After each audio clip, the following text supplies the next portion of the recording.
Selanjutnya ada bab 3 yang membahas tentang landasan teori, kerangka berpikir, dan pengajuan hipotesis. Soal nomor 1, sebutkan langkah-langkah dalam melakukan penelitian kuantitatif secara lengkap.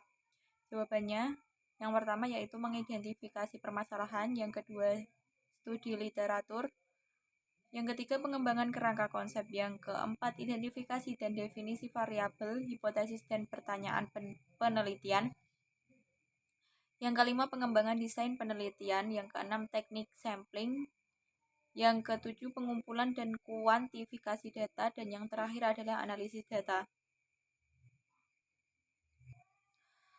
Soal nomor 2, langkah kedua dalam penelitian kuantitatif adalah telaah pustaka. Mengapa diperlukan langkah tersebut? Jelaskan.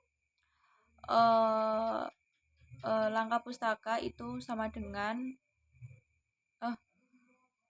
mohon maaf, maksud saya telaah pustaka itu sama dengan kajian pustaka, yang tentu sangat diperlukan untuk memberikan sebuah landasan yang kuat tentang kenapa seseorang memilih tema ataupun judul tertentu, atau hanya sekedar memberi dasar atau landasan teori yang menjadi fondasi lingkungan pekerjaan yang ingin kita laporkan. Soal nomor 3, apa saja isi dari telaah pustaka? Jelaskan. Telaah pustaka disebut juga kajian pustaka, yang pada umumnya berisi tentang uraian tentang teori, temuan, dan bahan penelitian lain yang diperoleh dari bahan acuan untuk dijadikan landasan kegiatan penelitian.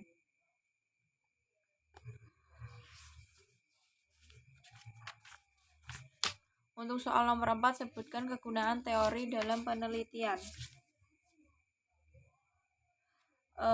Menurut Cooper and Schindler 2003 menyatakan bahwa kegunaan teori dalam penelitian adalah yang pertama, teori narrows the range of fact we need to study.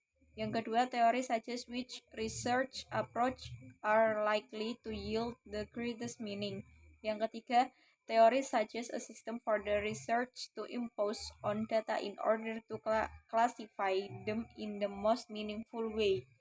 Yang keempat, teori summarize what is known about object of study and states the uniformities that lie beyond immediate observation. Yang kelima, teori can be used to predict further fact that should be found. Yang kelima, jelaskan langkah-langkah dalam deskripsi teori.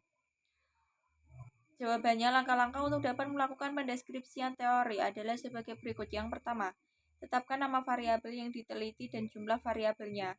Yang kedua, cari sumber-sumber bacaan seperti buku, kamus, ensiklopedia, jurnal ilmiah, laporan penelitian, skripsi, tesis, disertasi, dan lain-lain yang sebanyak-banyaknya dan yang relevan dengan setiap variabel yang diteliti.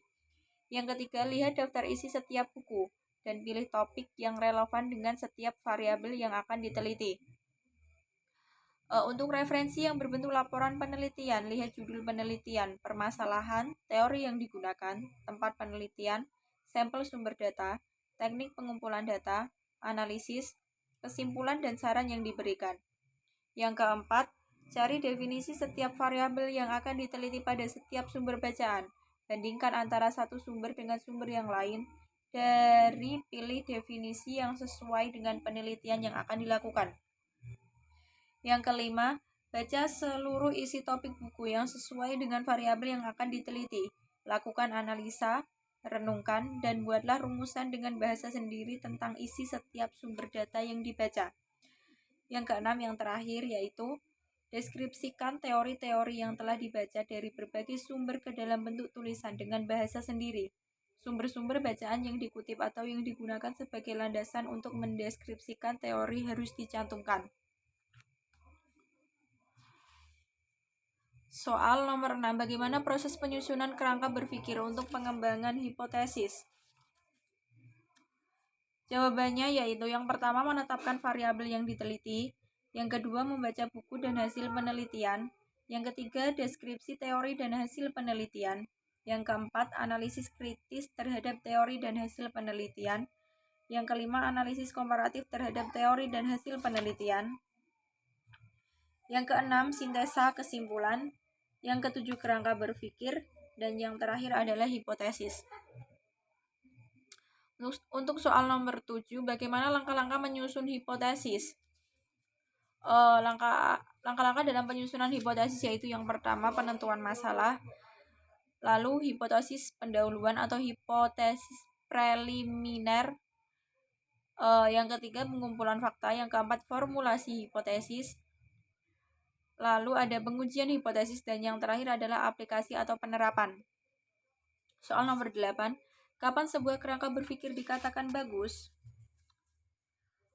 Jawabannya, menurut Uma Sekaran 1992 mengemukakan bahwa kerangka berpikir yang baik memuat hal-hal sebagai berikut. Yang pertama, variabel-variabel yang akan diteliti harus dijelaskan. Yang kedua, diskusi dalam kerangka berpikir harus dapat menunjukkan dan menjelaskan pertautan atau hubungan antar variabel yang diteliti dan ada teori yang mendasari. Yang ketiga, diskusi juga harus dapat menunjukkan dan menjelaskan apakah hubungan antar variabel itu positif atau negatif, berbentuk simetris, kausal, atau interaktif. Dan yang keempat, kerangka berpikir tersebut selanjutnya perlu dinyatakan dalam bentuk diagram, sehingga pihak lain dapat memahami kerangka pikir yang dikemukakan dalam penelitian. Soal nomor 9, kembangkan atau susunlah hipotesis dari rencana penelitian yang Anda usulkan.